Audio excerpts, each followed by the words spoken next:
देखिए जो है ये चैनल जो है हमारा जो है ये पीसीएसजे, एपीओ, हायर जुडिशरी इनकी तैयारी को समर्पित है। आज का जो टॉपिक हम जो डिस्कस कर रहे हैं वो टॉपिक है आपका जूरिस्प्रूडेंस। जूरिस्प्रूडेंस के अंतर्गत है वो है लीगल कंसेप्ट या फिर क्या है विधिक संकल्पना के अंतर्गत जो है पहला जो क्वेश्चन है वो है निम्नलिखित में से कौन सा सिद्धांत विधिक अधिकारों से संबंधित नहीं है। अब इसमें यह बताना है कौन सा सिद्धांत जो है विधिक अधिकारों से संबंधित नहीं है।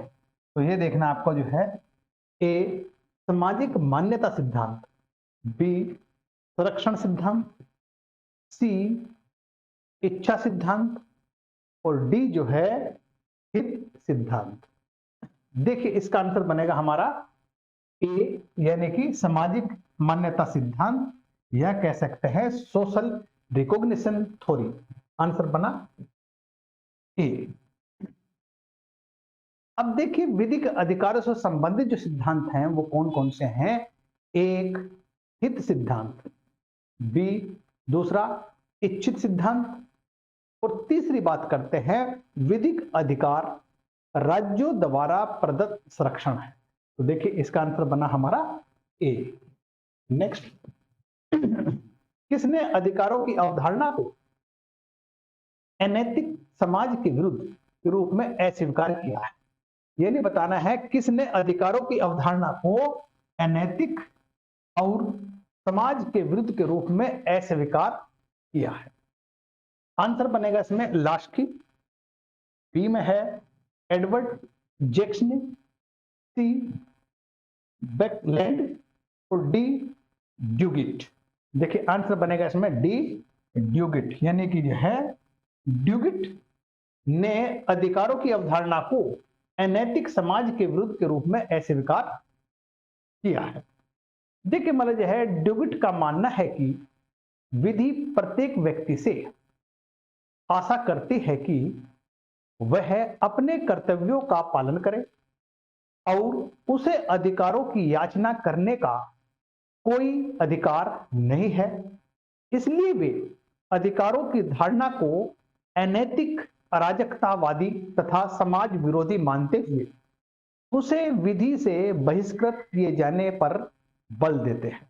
देखिए आंसर बना हमारा डी।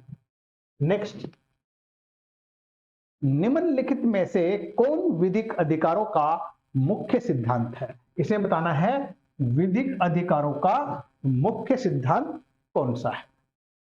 ए इच्छा सिद्धांत और हित सिद्धांत, बी हित सिद्धांत और रियायती सिद्धांत, सी हित सिद्धांत और यथार्थवादी सिद्धांत, डी इच्छा सिद्धांत और कल्पनार्थ सिद्धांत। देखिए इसमें आंसर बनेगा इसका ए इच्छा सिद्धांत और हित सिद्धांत। अब देखिए मतलब जो है विधिक अधिकारों जो से संबंधित जो है मतलब बात देखिए आप जो है एक जो है मतलब जो है हित सिद्धांत मैंने पहले बताया है, इच्छा सिद्धांत और विधिक अधिकारों या विधिक अधिकार राज्य द्वारा प्रदत्त संरक्षण है। ये विधिक अधिकार के सिद्धांत है। देखिए नेक्स्ट क्वेश्चन, निम्नलिखित विधि शास्त्रियों में से किसने अधिकारों एवं कर्तव्यों का प्रसिद्ध विश्लेषण किया। यानी अधिकारों और कर्तव्यों का मतलब ये प्रसिद्ध विश्लेषण किया है, ये बताना किसने किया है। ए ड्यूगिट, बी सामन, सी केल्सन, डी हाफेल्ड। अब देखिए इसका आंसर बनेगा डी हाफेल्ड। हाफेल्ड ने अधिकारों और कर्तव्यों का प्रसिद्ध विश्लेषण किया था। अब यहीं पर देखिए जो है अधिकारों से संबंधित विभिन्न अवधारणा को भली भांति समझने के लिए हाफेल्ड ने अधिकार, स्वतंत्रता, शक्ति तथा उन्मुक्ति की सहवर्ती और विपरीतार्थी अवधारणा को एक तालिका में समझने का प्रयास किया, जिसके अनुसार अधिकारों का सहवर्ती कर्तव्य है, स्वतंत्रता का अधिकार शून्यता, शक्ति का सहवर्ती निर्योग्यता है। देखिए आंसर बना हमारा डी। नेक्स्ट, यह विचार है कि कतिपय कर्तव्य निरपेक्ष हैं, निम्नलिखित द्वारा समर्थित है, यानी कतिपय कर्तव्य निरपेक्ष है, ये निम्नलिखित द्वारा समर्थित है। देखिए समर्थित बताना है इसमें, देखिए आप जो है, अब देखिए इसमें जो है आपका जो आंसर बनेगा, देखिए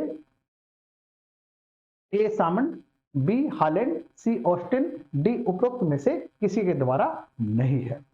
आंसर बनेगा ऑस्टिन यानी सी आंसर। अब ऑस्टिन जो है कर्तव्य निरपेक्ष का समर्थित है, यानी ऑस्टिन के अनुसार कर्तव्य सापेक्ष तथा निरपेक्ष दोनों ही प्रकार के हो सकते हैं।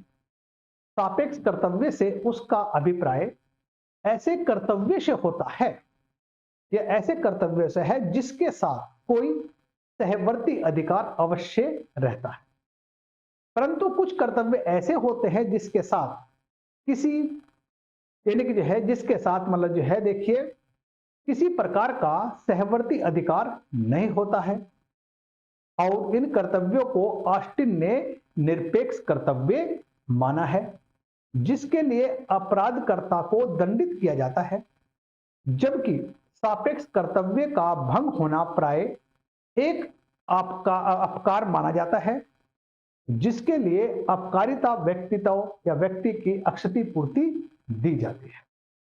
देखिए इसमें आंसर बना आपका, देखिए ये बना सी। नेक्स्ट क्वेश्चन, अधिकार ऐसा हित है जो विधि द्वारा संरक्षित होता है, अधिकारों की परिभाषा किसने दी? देखिए आप जो है मिल्स द्वारा, बी बेंथम द्वारा, सी हालैंड द्वारा, डी इहरिंग द्वारा।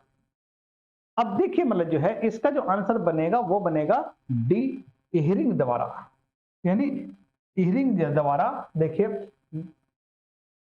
यानी कि जो है ये परिभाषा किसने दी है, अधिकार एक ऐसा हित है जो विधि द्वारा संरक्षित होता है, यह इहरिंग ने कहा है। यानी इहरिंग जो है अधिकारों को विधि द्वारा संरक्षित हित मानते हैं। आंसर बना हमारा डी। नेक्स्ट, पति पत्नी एक मकान में रहते थे जिस पर स्वामित्व पत्नी का था। उनकी मृत्यु के बाद मकान में रखी गई प्रचुर संपदा का पता चला। इस बात का कोई साक्ष्य नहीं था कि कब और कैसे और किसके द्वारा यह लाया गया था, पत्नी द्वारा कब्जा धारित किया गया और यह किस वाद में निर्णित किया गया है। देखिए इसमें आंसर बनेगा आपका इनरी कोहेन, यानी आंसर बनेगा डी। अब इनरी कोहेन वाद में जो है इसका बात की गई है, अब इसका आंसर बना डी। नेक्स्ट, अब देखिए इसको मिलान करना है आपको, मिलान करने के अंदर देखिए अब जो है इसको ए बी सी लिख लीजिए, ए बी सी और डी। अब देखिए इसके अंतर्गत देखिए आपका जो है मालिक अपना माल अभिकर्ता के पास करता है। देखिए इसका आंसर बनेगा हमारा ये दो से संबंधित, यानी दो आ गया। क्रेता एक पुस्तक दुकानदार से खरीदता है, ये अव्यवहित यानी एक आ गया, और ये दो और ये एक। अब उसके बाद स्वामी द्वारा ही पहनी हुई अपनी घड़ी, ये मूर्त है यानी चार आ गया। उसके बाद लेखक का अपनी कृति के प्रतिप्लय अधिकार, ये अमूर्त है, मतलब यह है तीन। अब देखिए इसमें यह पता करना है आपका, देखिए 2 1 4 3 कौन सा है। 2 1 4 3 देखिए हमारा बना ए, इसलिए आंसर बन जाता है हमारा ए। अब देखिए मतलब यह है मालिक अपना माल अभिकर्ता के पास जमा करता है, ये व्यहित है। वहीं पर देखिए क्रेता एक पुस्तक दुकानदार से खरीदता है, ये अव्यवहित है। स्वामी द्वारा पहनी हुई अपनी घड़ी, ये मूर्त है। लेखक का अपनी कृति के प्रतिप्लाय जो है ये अमूर्त है। देखिए आंसर बना हमारा ये ए आंसर। नेक्स्ट, निम्नलिखित में से किसका कहना है कि स्वामित्व एक निश्चयात्मक वस्तु पर एक अधिकार है जो उपयोग की दृष्टि से अनिश्चित, व्ययन की दृष्टि से, अंतर्बिंद और अवधि की दृष्टि से असीमित है। देखिए इसमें ए सामंड, बी हॉलैंड, डी मार्कवी और डी ऑस्टिन। देखिए आंसर बनेगा इसमें ऑस्टिन, यानी डी आंसर है। अब देखिए ऑस्टिन के जो अनुसार है, यानी कि स्वामित्व किसी निश्चित वस्तु पर ऐसा अधिकार है जो उपयोग की दृष्टि से अनिश्चित, व्यय की दृष्टि से अनिर्बंधित, तथा अवधि की दृष्टि से असीमित है। देखिए आंसर बना हमारा डी। नेक्स्ट, निम्नलिखित में से कौन सा स्वामित्व का सही गुण नहीं है? इसमें स्वामित्व का सही गुण बताना नहीं है। ए संपत्ति दान करने का अधिकार, बी केवल अधिभोग का अधिकार, सी सीमितता के विक्रय का अधिकार, डी समर्पित के अवशिष्ट उपयोग का अधिकार। आंसर बनेगा इसका डी, यानी ये डी आंसर बनेगा। अब देखिए इसमें जो है पैटर्न के अनुसार किसी वस्तु पर स्वामित्व होना यह बताता है या दर्शित करता है कि उस व्यक्ति को उस वस्तु के संबंध में अधिकार प्राप्त है। जैसे उपयोग करने का अधिकार, दो कब्जा जिसमें अन्य को उस वस्तु से अपवर्जित करने का अधिकार भी सम्मिलित है, अंतरण करने का अधिकार, और चार है वस्तु को त्याग देने या नष्ट कर देने का अधिकार। तो देखिए इसका आंसर बना हमारा डी आंसर है। तो नेक्स्ट क्वेश्चन, स्वामित्व किसी वस्तु का पूर्ण नियंत्रण है, यह कथन किसका है? यानी स्वामित्व किसी वस्तु का पूर्ण नियंत्रण है, यह किसका है? देखिए मैं पहले डिस्कस कर गया इसको। ए में है सामंड का, बी में रेनर का, सी में ऑस्टिन का और डी में हॉलैंड का। अब देखिए मतलब जो है आंसर बनेगा इसका डी हॉलैंड। अब देखिए आप जो है हॉलैंड के अनुसार किसी वस्तु पर पूर्ण नियंत्रण को स्वामित्व कहते हैं, यानी किसी वस्तु पर पूर्ण नियंत्रण को ही स्वामित्व कहते हैं। तो आंसर बना डी।